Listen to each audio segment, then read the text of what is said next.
Hi mga mami, so sa mga nagtatanong, kung 25,000 ba ang salary mo, possible ba na may makuha kang salary differential? So i-check natin. I'm using SSS Maternity Benefits Calculator.com, and sa mga gusto mag-self-compute, punta lang po kayo dito sa site.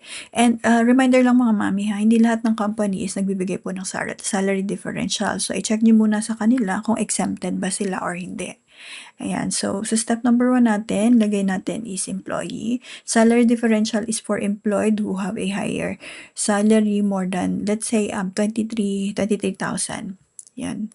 And then, maternity case natin is normal delivery or CS delivery. If may mga solo parent, click nyo lang solo parent. And then, let's say for example, ang EDD natin is December 2026. So, i-click natin yan. Ilagay nyo kung ano yung EDD nyo ha. Yan, this is just sample lang.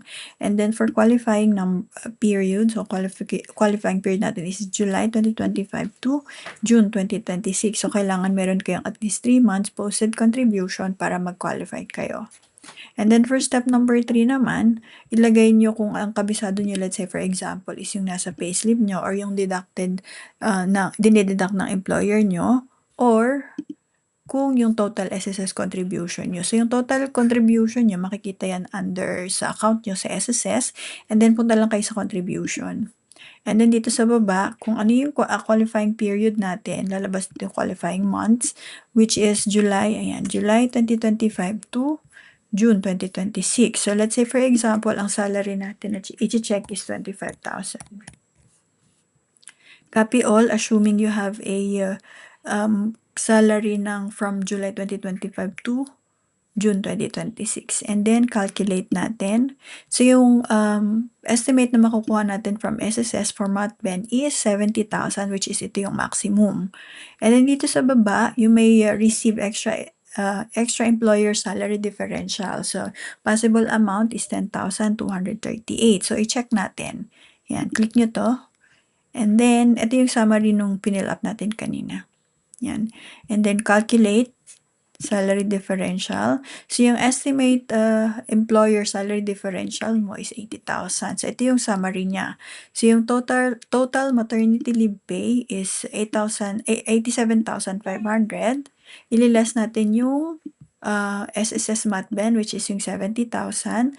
So, yung gross salary differential is 17,000. Ito yung makukuha nyo pa kay employer nyo if they give salary differential. Again, may mga exempted po dito. Hindi lahat ng companies nagbibigay ng salary differential. And then, ima-minus lang dito yung mga government mandated program like yung SSS, Pag-ibig, and then PhilHealth. And then, ano to ha, no tax. So, exempted po ito sa tax.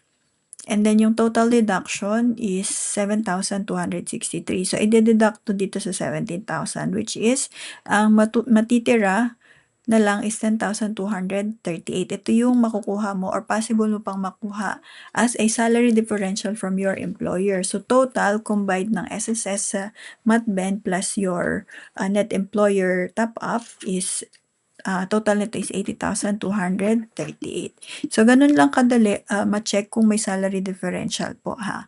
Ayan. So, sa mga gusto magpa-compute or magpa-estimate, comment lang your EDD, your month contribution, and your member type.